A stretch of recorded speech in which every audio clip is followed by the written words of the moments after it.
This show is not intended for the treatment or prevention of disease, nor as a substitute for medical treatment, nor as an alternative to medical advice. No part herein, nor any statement, act, nor omission made by Cormac Mannion or Amplitude LLC or its agents or affiliates are to be construed as treatment of any medical condition, medical advice, nor to delay necessary medical treatment. Scientific evidence is discussed for informational purposes only. No patient-doctor relationship is formed. Hey guys, Type-IIx here. This is the 16th episode of Gear Growth and Gains, brought to you by MesoRx, the leading platform for open and unfiltered discussion on enhanced bodybuilding. Members freely share experiences, hold sources accountable, and ensure transparency. No censorship, just real reviews. Visit MesoRx at www.thinksteroids.com/community and start posting. If you want to subscribe to the Gear Growth and Gains newsletter, my semi-monthly 1990s-style email newsletter, for those of you who are too young to have even heard of Dan Duquesne, a Usenet, that means straightforward, descriptive, scientific, without bells and whistles. Visit amplitude.com and click sign up for Type-IIx's newsletter. And don't forget to check out @GearGrowthGains, one word, on Telegram. I am also offering my most valued subscribers early access to the Type-IIx Insider deal, a special offer for premium content via Substack, the Type-IIx Insider program that includes not only premium exclusive articles not found anywhere else that delve insanely deep into important drug and training topics, but also exclusive ebooks that I'll distribute through Substack, and access to symposiums, my notorious live presentations and Q&As. This is all happening at typeiix.substack.com/typeiix insider. And to celebrate the launch of this Type-IIx Insider program premium content, symposiums, ebooks, and premium articles, I'm giving away a limited time 20% off deal for all new Type-IIx Insider signups. So check it out. It's a few bucks a month. And again, that's typeiix.substack.com/typeiix insider. To sign up for the Type-IIx Insider program.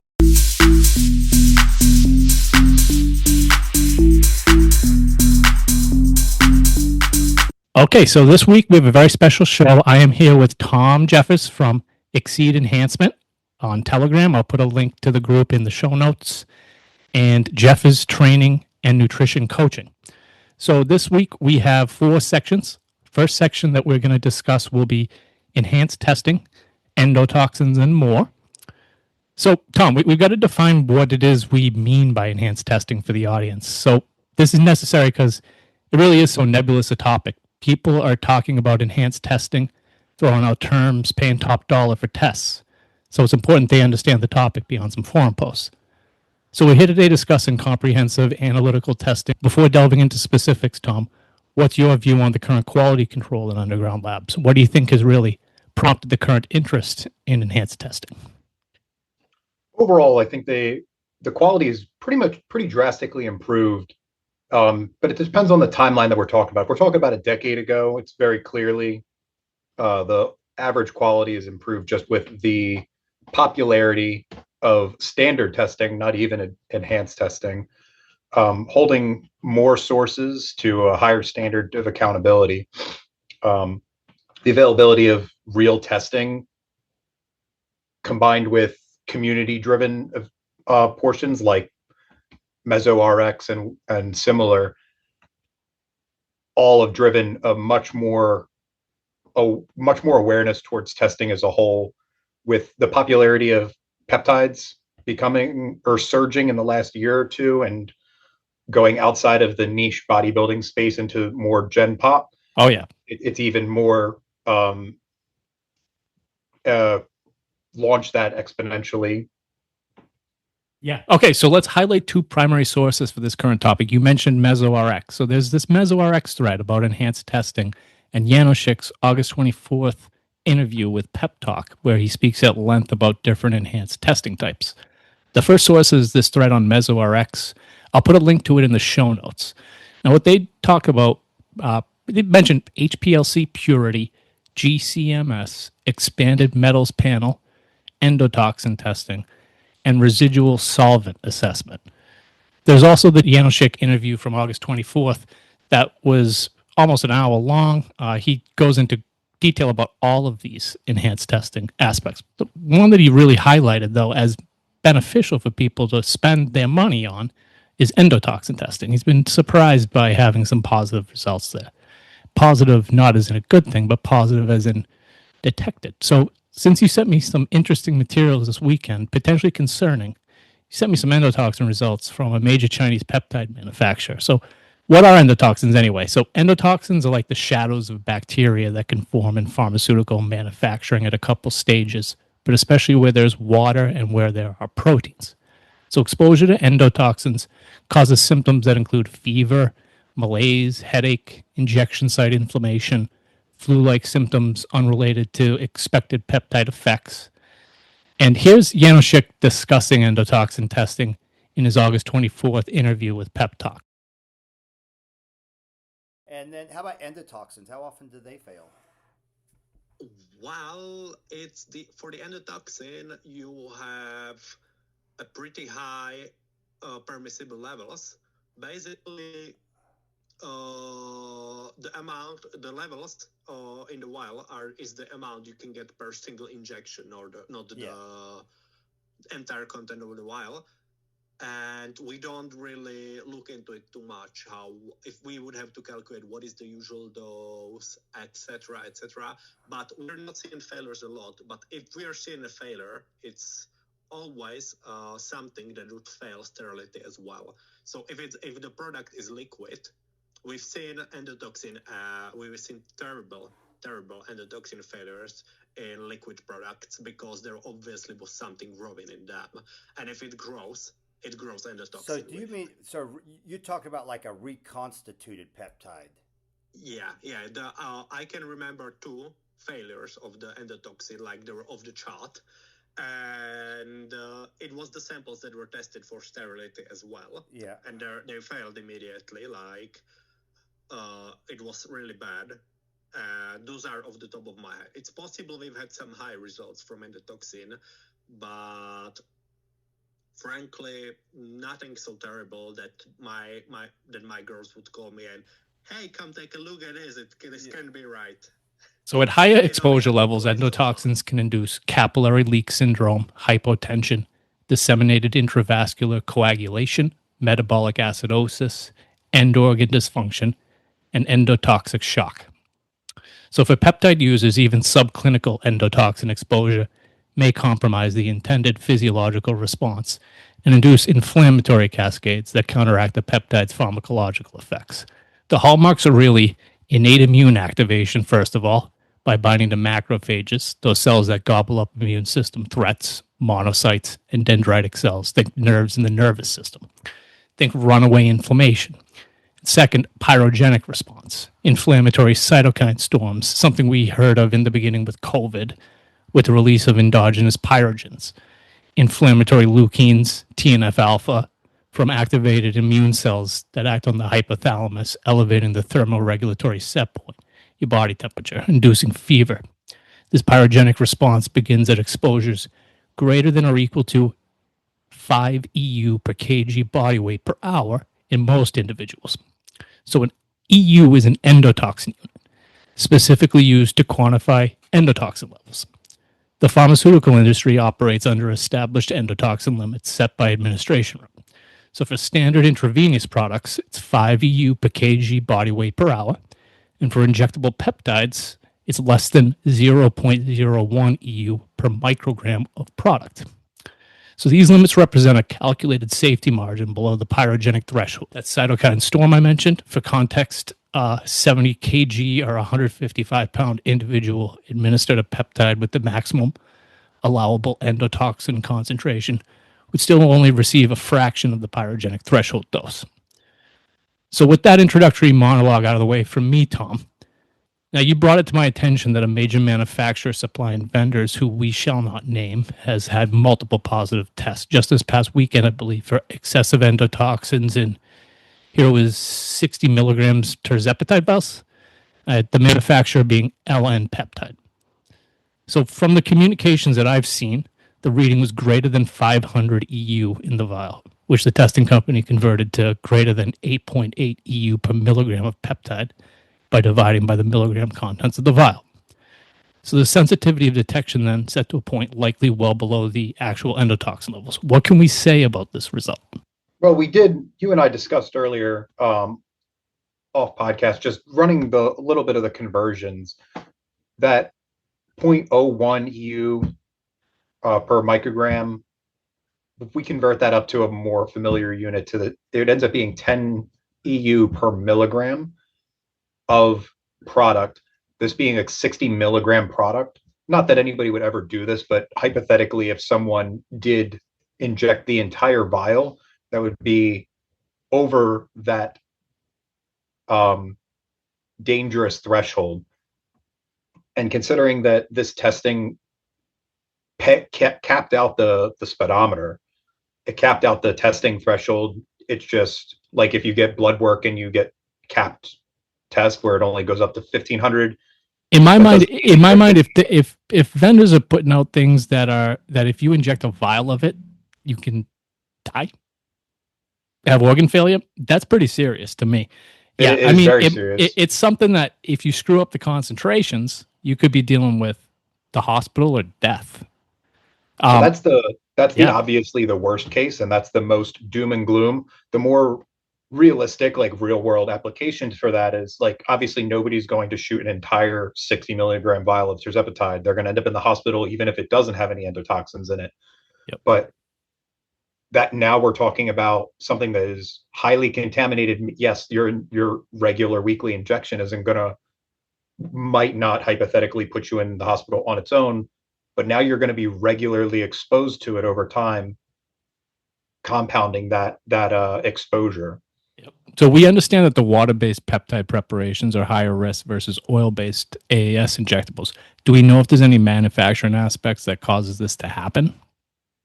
I'm not an expert on material sciences, and I haven't done a ton of research in the manufacturing practices.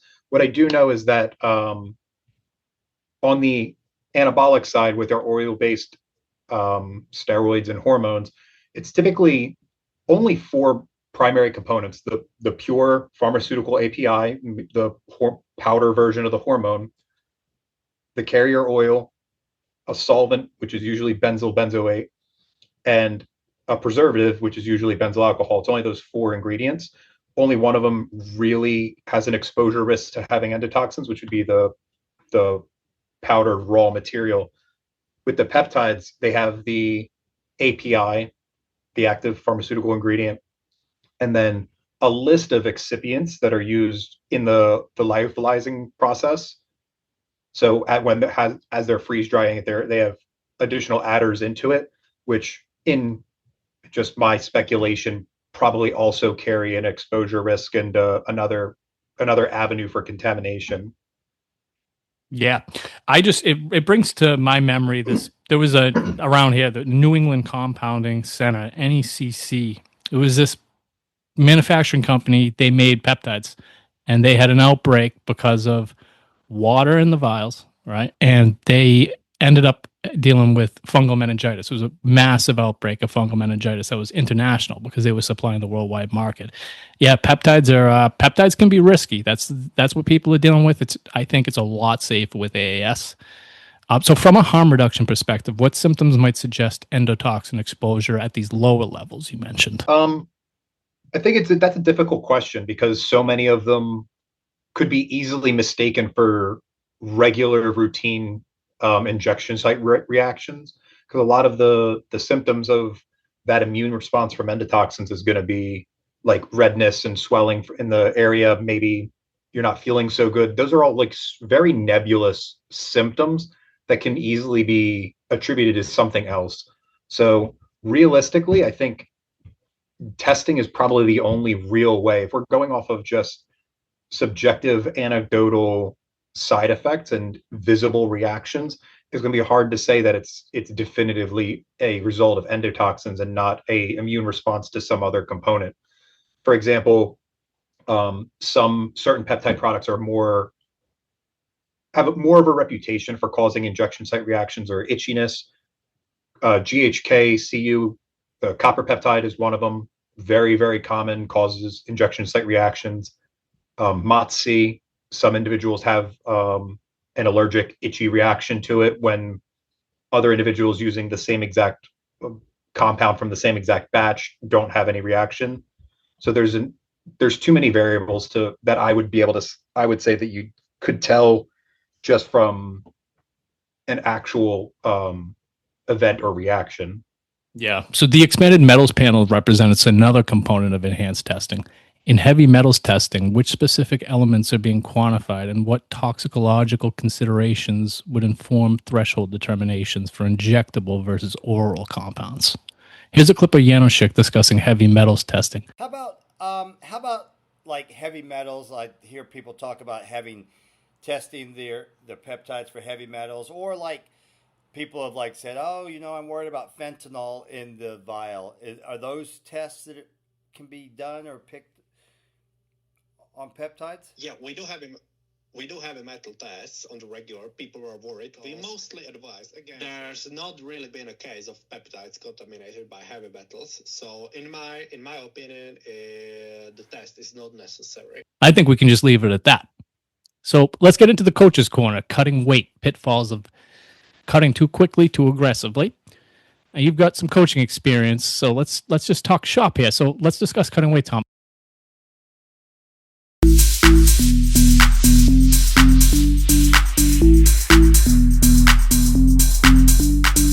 Smart bodybuilders know data drives gains. With Team Amplitude, we track your blood work, monitor your progress, and build protocols that deliver results. Whether you need blood work management or full coaching, we've got the science to back your goals. Stop guessing, start growing. Visit amplitude.com, AMPOULETUDE.com, and put real science behind your next cycle. Hey guys, I don't know what you're doing for your blood work, but if you're using anyone besides Physique, you're lighting money on fire and probably not getting the right biomarkers to boot. This is especially true if LabCorp's within driving distance to you because they're literally 1/3 the price of the competition. Use coupon code Type-IIx, that's TYPE-IIX. It's not case sensitive. You'll save 10%. If all you have nearby is Quest, they're still the best option because while there's like one cheaper company, they don't offer as many biomarkers and they end up not being worth it.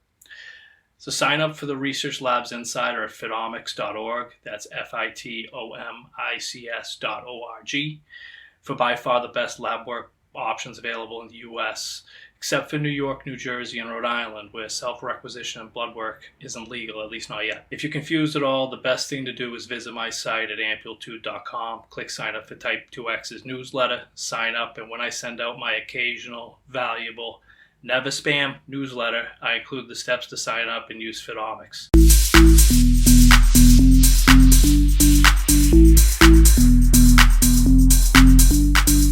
All right, now let's get into section number 2 about cutting weight and potential pitfalls. Everyone has to do it. It always sucks. It can go wrong, even with anabolics in the mix with muscle loss. What kinds of rate of fat loss are you usually aiming for, and depending on what factors? It's going to depend on the client, really. Like, what is their goal? What is their set point? What is their current experience and their current level of that current training level? Generally, if we're talking about in prep situations where it's a competition-minded person looking towards on a real timeline towards competition, like 18 months or something like that. 1%. I like to see around 1% body weight loss per week. Obviously, this is assuming that they are in a decent starting body composition, somewhere like under like 18% body fat, I think would be the upper limit of that. Anything more than that, if we're looking on a protracted timeline, that rate is obviously going to be increased. For regular lifestyle clients, it's going to depend on more so on their tolerance than some arbitrary goal.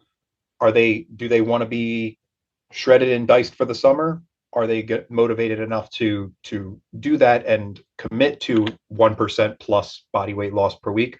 Or are they okay with taking a slower, more gradual, probably more comfortable approach to it? Then we would probably be looking at a little bit less.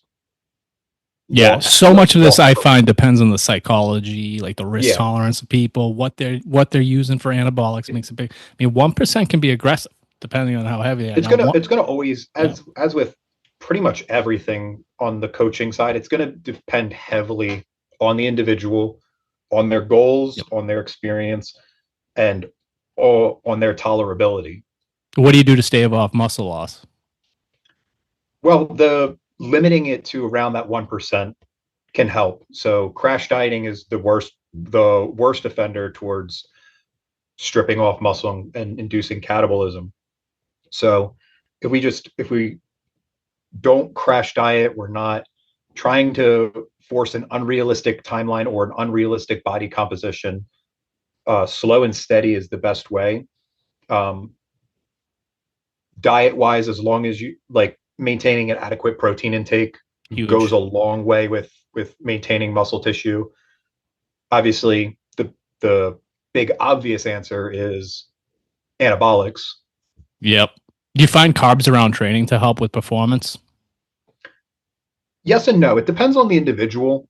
For the most part, I see it as the totality of the available carbs. Exactly. It's like if calories are so low, you need carbs around training. If you've got enough calories, it doesn't matter as much, I find. What are some of the health risks bodybuilders face during extreme contest prep? That's going to depend. There's a delineation between the natural side and the enhanced side. The natural and enhanced are going to have similar health issues or health concerns that they should be mindful of. But the enhanced are just going to have extra. For all of them, it's going to be like dehydration is going to be one of the big drivers of complications and issues. Really, it's just aggressive water manipulation, sodium manipulation, and then post-show binging. All this wreaks havoc on water retention and compounding dehydration, which is just terrible for your kidneys. We're going to talk about diuretics in a little bit too, if you use them or not. So what do you think about diet breaks? Any approach you have? It depends. There's a time and place, but there's also a time and place to push through some of the discomfort of dieting. Sound like a broken record, but again, depends on the client, on the individual. Yeah, exactly. Okay, so how do you approach nutrition aspects like micronutrients, timing of nutrients, protein? So I don't put much attention into nitpicking the minutia and micronutrients and trying to reach some certain threshold. Just as long as you're having a variety of fuel sources, if you're not sticking to one singular protein source, one singular carb source, and you're eating the same vegetable or green every day, you have some kind of variety built into a meal plan. The micronutrients will work out in your favor there. Every once in a while, it's good to get a sanity check and plug all of your stuff in a chronometer or whatever tool is your choice, and to see if there's any major gaps that you may have overlooked. But in very generalized terms, as long as you're eating a varied diet of the staple whole food options that we typically go to, your micronutrients will be fine. Yeah, unless you're doing something crazy. Like I've had guys come in to me from other coaches, well-known coaches, and I'll see like in blood work, like albumin will be low. Things like albumin, it's like not enough egg whites, like it's egg yolk even. Like it's some of these guys are on such extreme diets that they're not even getting like basic food. That's not good. Yeah, but micronutrients. I mean, I always say the most important micronutrient is water, H2O. So, what's your macro approach? What do you emphasize? It's gonna vary depending on the client for their tolerability and their digestibility. Everybody's kind of different in how they can process carbs versus fats. As a standard, I'm fairly moderate protein in my approach. I aim for about 1 pound per body weight. I found that's plenty for almost everybody. If I had to generalize my approach as a whole, I typically start with moderate protein, low moderate fat, and high moderate carb. Yep. I don't like super low fat because it can cause some digestion issues long term. I don't like super high fat for the same exact reason. And we want to keep a moderate amount of carbs in just to drive physical performance. Yeah, so you're talking about like what I would call like the zone diet almost, and that's generally the best for. If you ever work with natural guys, fat is so important too. Like if you cut out fat completely on a natural athlete, they're especially fucked. for the natural guys, they need that lipid base. Yeah. More so than anybody else. What do you think of as like super low? Like obviously 0 is like wicked low, but what do you think is like what would you call super low fat? What would be the cutoff? If we're talking about like a 200-pound person, I would say anything lower than like 0.3 per pound. So was that's 60 grams? Yeah. So anything lower than that, I would consider lower than I like, probably not necessary for a natural guy. I might be a little lower than you, but not great. Like I definitely agree. Like you can't go to 0. I don't think like, that like that's not what I would call it low, but that would be like the bottom of what I would consider like necessary. If you're going lower than that, then that's where I would start saying, all right, we're in like the extreme low fat approach. Yep. What's your take on carb manipulation strategies like carb cycling and carb loading? They have their uses. I haven't seen too tremendous of an effect from carb cycling for rate of fat loss and insulin sensitivity. In paper, in theory, they should be helpful with that. I just haven't seen them be a real something that's really moving the needle. The bigger factor for me is using them as a strategy to manage appetite.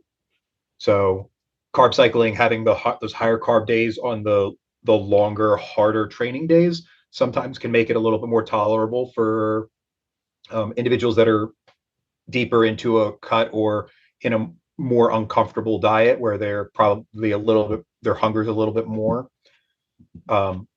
Yeah, I found the carb cycling to be beneficial with most people, but it's like very individual. Like you say, like depends on client. Like I've had clients who like with the carb cycling, if you cycle their carbs, their appetite is like just goes through the roof, and like it takes a while for it to get back to normal too. Like it's just very disruptive, but like it works well for people who are built for it, but for people who are not built for it, it can actually fuck them up. It's rare, but it's like probably 1 out of 5 people. It's not that rare. I've known a couple people that not any of my personal clients that fluctuation just trashes them when they're in an off-season circumstance. Having that crazy high carb day just nukes their appetite as a whole. And then that same exact person, when they're in a cut, that high carb day just revs their appetite. So now their low carb days are intolerable. So I think they're useful in both sense in managing appetite, depending on what you're aiming for. But it's gonna come down to the individual. Yeah, and the moderate approach, like that zone diet I call it, is just like the best way for like the vast majority of people, right? But that carb cycling can really dial things in with people who can handle it. It's just you got to find out who it works for, and then just take it out, get them on a basic, straightforward, moderate everything when their appetite just goes crazy with the carb cycling. So, what's your approach to managing energy levels and keeping training chugging along? We touched on that already a little bit, but managing fatigue is probably one of the biggest ones for me, just as a whole. So if we're deep into a prep circumstance or situation, or just a lifestyle client that's been dieting for a long period of time, the cardio has been stepping up over and over and over again. Eventually, that fatigue is going to become counterproductive towards recovery. I love the fatigue topic. Fatigue is the most interesting thing about training to me. Yeah, once you hit that deficit in recovery, training cannot continue at the same quality. Something has to give somewhere. So if you're not properly managing that fatigue, the training will suffer at some point. So I like to say, don't dig a fatigue hole you can't get out of. So in that, when we do start to see training performance start to drop, and there's going to be some that's going to be expected if you're in a steep deficit or in a contest prep scenario, there's going to be a point where training quality will start to drop and strength and performance will drop. But we can manage that pretty well just by pulling back on some training, pulling back on some cardio if needed, to manage that fatigue. And then in some cases, you just got to suck it up and what you got to do. It's all part of the game. If you need to take a nap during the middle of the day to help regulate that fatigue and get enough rest and recovery in to keep that training level high, that's what you got to do. You got to find time for it. Yeah, unless you're like 18 to 21, fatigue Yeah, is an issue. then you can, and then you're you know what? invincible. Fatigue's an issue for them too. They just don't respect it. They think it doesn't apply to them because they don't feel it as much, but it's affecting them. Like that short-term fatigue, that acute fatigue is always there, and it's like, Yeah, you know, you if give you an didn't 18-year-old feel fatigue, 300 you'd be able to milligrams of lift. caffeine on Yeah. a pre-workout, and they're good. So speaking of training, what have you the impacts of cutting weight to be on it? What do you do in response? Some strength loss is expected, like I just mentioned, depending on how steep we're going into it. So you shouldn't be alarmed with if you're normally pressing the 80-pound dumbbells and you're in the last couple weeks of a hard deficit, and now you're pressing the 70s for the same amount of reps. You shouldn't be concerned or alarmed or think that you need a refeed or anything crazy like that. But if we start seeing a drastic loss in strength, or where a client's getting through their first set is fine, their second set is not so fine, and then that third set they just have nothing left in the tank.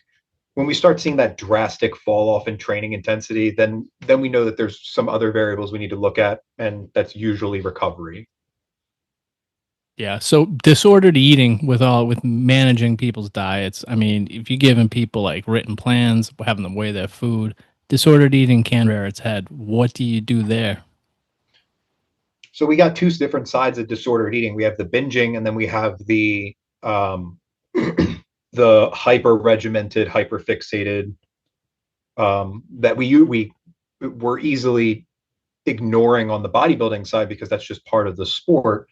But the negative, almost anorexic tendencies on the other side are also something to be aware of.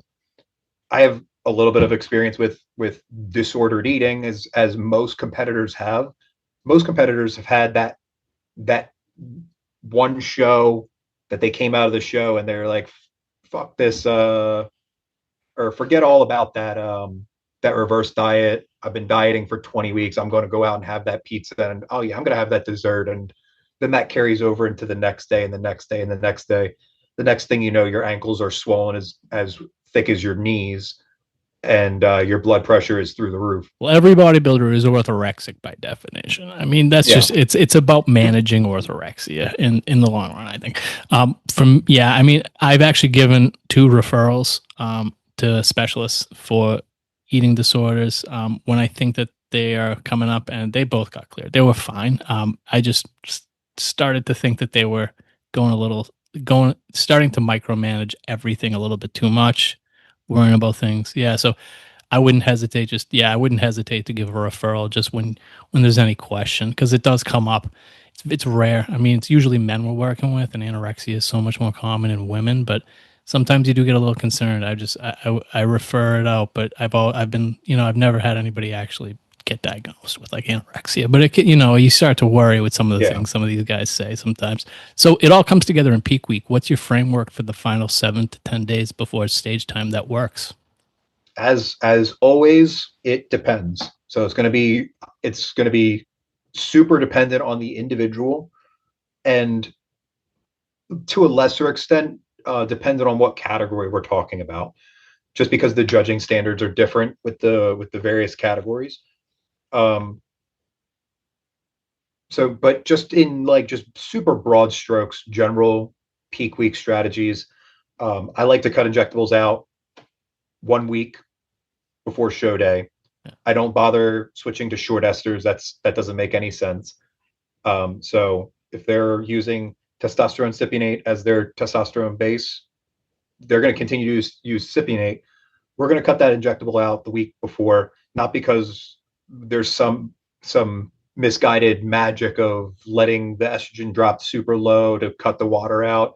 No, that's all nonsense. This is just so that you don't have the possibility of a bad shot happening the week before and potentially ruining the lines on your glutes or your quads or your delts. We just don't want any oil underneath the skin anywhere near show day.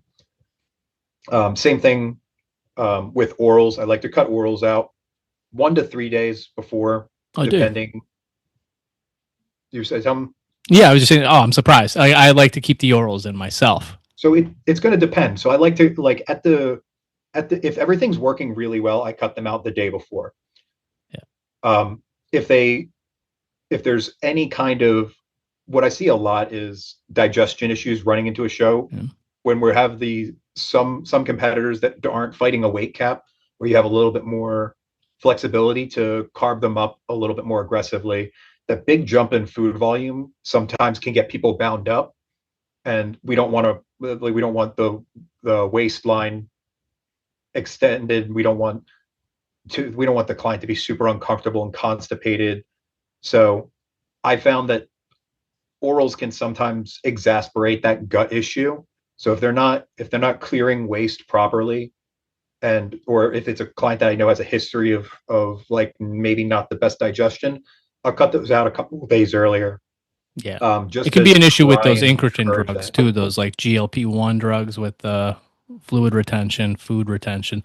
So, yeah, I mean, when I'm talking about peak week and stuff, I'm thinking a lot of like water manipulation. I think that's an interesting topic. So we should talk about that next. So what do you do post-show to recover mentally and physically? So right after show, I'd like to give obviously an immediate bump in calories. Typically what this looks like is I'm going to bring calories back to wherever they were 5 to 6 weeks out. In most cases, it's going to be somewhere around that level of food right after the show. And then we're going to taper from there. Generally, I like to reverse diet over 2 months. I don't like to drag it out super long just because it's torture for the client. But I don't want to rush it back to maintenance calories either, to give their body a chance to acclimate properly. Our bodies are so sensitive after a prep scenario.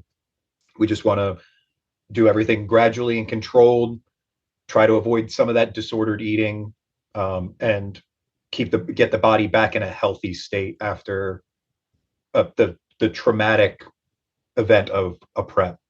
So, I mean, post-contest, people are like, it's just, if people who haven't done a show yet don't even understand, like, it's something you have to be ready for. I mean, it's going to put a strain on your relationships. You know, the show itself, it's going to put a strain on your relationships, it's going to put a strain on your body, and it's going to take a long time to recover socially, too.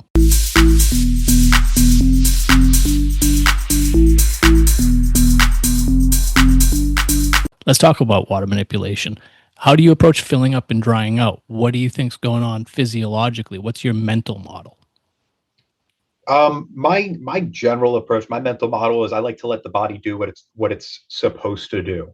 So I like to find a level of water and a point during their prep producing a look that we like. So I'm going to look at the previous week's check-ins. I like to have my clients a little bit ready a little bit early, because that gives me an opportunity to see what really. It's going to depend on if they have a weight cap or not, with what you can do with water. But generally, I just like to do whatever we can to keep them going to the bathroom, keep the water at a decent place. I don't like using diuretics.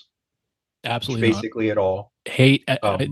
No. I mean, something's wrong if you have to use them, and they're too damaging. That's a last-ditch effort, and it's a Hail Mary. It almost never pays off. The best case scenario is you cut a little bit of water, but you're going to look entirely flat. Yeah, I'm like, so I actually do. I love water manipulation. I mean, no diuretics, but water manipulation. I mean, it's okay if it helps them psychologically to use like dandelion root. Mm-hmm. But I'm just all about quick. You know, like 6 to 12 hours. Drink double the water you would in the day, right? At the most, monitor them, because that can be dangerous. Even just taking in more water than you usually do, but nothing crazy. Just like, you know, a day's worth of water in 6 hours would be the most extreme I would do. I would minimize sodium intake beforehand. That would be it.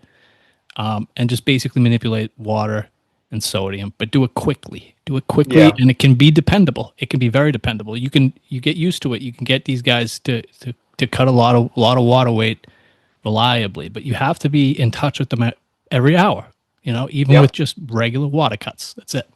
So in just super broad strokes, if we're talking about a Saturday show, I typically want my clients to have a full day's worth of water in before 2 p.m. ish, early afternoon of the Friday, and then cut water from there.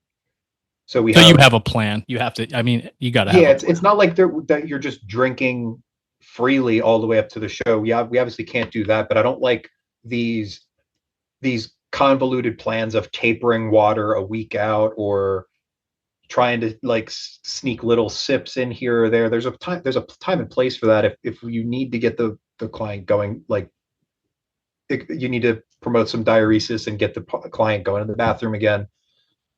There's a time and place, but just in general, I like to have them drink a ton of water on Friday, get that full day's worth. If that's a gallon and a half, 2 gallons, whatever it is for that individual, get it all in by 2 p.m. And then from there, no more water until prejudging, at least in most cases. It's going to depend on when the show is. If it's a later night show, if they're in a division that's going to be going on later in the night, maybe there might be 6-8 ounces somewhere in the day, just to keep them a little bit more hydrated, keep them going to the bathroom well.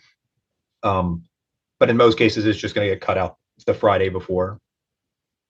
Yeah, so I was going to ask you what your take on diuretics is, but I think we know this. So you don't even use them, right? Just like anything, it's a tool. I like having them in my toolbox. Exactly. But it's not something it's not a first tool that we go to. Yeah, I think you need to know how to use them. I think you need to know how risky they are. That's the most important thing. And exactly. you need to be saying to yourself, if you need to use them, you fucked up. You got to go back and figure out why. So what are you doing with carbohydrates? So I like to, like I said before, I like to find a point previously in the prep that we hit a level of fullness that looked correct. If you get your client in a little bit early, you can play around with this a little bit in the last 2 weeks or so, 2 to 3 weeks. But I aim for carb intake that was around where they were at 5-6 weeks out, and go and start there, see how the body responds. It's better to come in my opinion. I've had better success, and I've seen better results with maybe coming in a little bit on the flatter side, but still conditioned and striated, than to come in spilled. Oh, yeah. Especially on the amateur side. In the NPC, conditioning is king. When you're in the pro divisions, you can get away with being big, bursting, full, and bubbly. In the amateurs, it seems like the judging is very highly focused on conditioning. Yeah, what are you doing with sodium? I don't do anything with sodium. So I have my clients salt their food as normal leading up into the show, and then just no additional sodium the day before and the day of the show. Yep. Okay, cool. So anything else? Not in particulars for peaking. I think we've covered most of it pretty extensively. Yeah, the only other thing that some guys do is like fat loading. Some people do this like they think about the intramuscular triglyceride. I think if you're at that level where that matters, like 1% of like muscle volume, like you're at a very high level. Super niche. Like I think there's a discussion to be had, and there's probably some validity to some of the more nuanced approaches. Maybe that makes a difference for if you're Hani Rambod or one of these top coaches where you've seen thousands and thousands of clients put onto the stage, and you have that experience where you can experiment on stuff like that, and you find some niche convoluted approach that works. Yes, for me, I like to stick with the basics with as little variables as possible. So keep the variables limited and control them well without looking into a bunch of other variables, which is part of what leads to why I don't really subscribe to much of the sodium manipulation practices. I like to keep just as many variables controlled as possible without overcomplicating. Would you say that that's a major mistake that guys make during peaking is sodium manipulation? It can be. Yeah. So some coaches have very complicated sodium manipulation protocols and they put clients on stage looking great. Some coaches have no sodium manipulation protocol and put clients on stage looking great. So it's gonna depend. I think if you get too far into the weeds into it and put your attention on too much of the minutia, which I think sodium manipulation is on the minutia side of it, then you're just going to be distracting yourself from things that possibly could be helping. And what are you monitoring health-wise during peak week, and especially after? So we want to see blood pressure controlled and kidney, liver markers. Typically with my clients, I like to see blood work 3 to 4 weeks after contest. We don't want to get blood work right after because they're going to be their body's in such a stress state. Their C-reactive protein is going to be through the roof. Their liver enzymes are going to be higher than what they would normally be just because of if you used any orals from the oral use. Their EGFR is probably going to be a little bit elevated. Their kidney markers, the GGT is probably going to be a little bit off, just from the process of being dehydrated on stage. So I want to look for that we're managing a healthy return to healthy body fat levels without overstressing the heart, the kidneys, the pancreas. We don't want to see blood glucose going crazy. We don't want to see fasted insulin going crazy. The body is super, super sensitive coming out of a contest prep, and we just want to respect that. Yeah, that's great. Thank you for joining us, Tom. It was a real pleasure. We learned a lot having you. Now, check the show notes, listeners, for Tom's Exceed Enhancement Telegram channel. And speaking of monitoring biomarkers, my next project for Substack is going to be putting out a dedicated, premium-only, combined podcast and deep dive article series about advanced blood work biomarkers for enhanced athletes, along with interpretation, how to read them, and optimization strategies. Stay tuned. All right, this is for the beasts out there looking to take your gains to the next level who haven't yet read Bolus, a practical and reference guide for the use of human GH and GH secretagogues.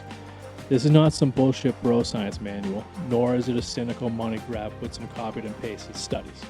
Bolus is a game-changing practical and reference guide that is packed with real, research-based protocols that'll make it possible for you to reach stage-level conditioning and muscularity, if it's in the cards whatsoever, in short time and to a level impossible without this knowledge.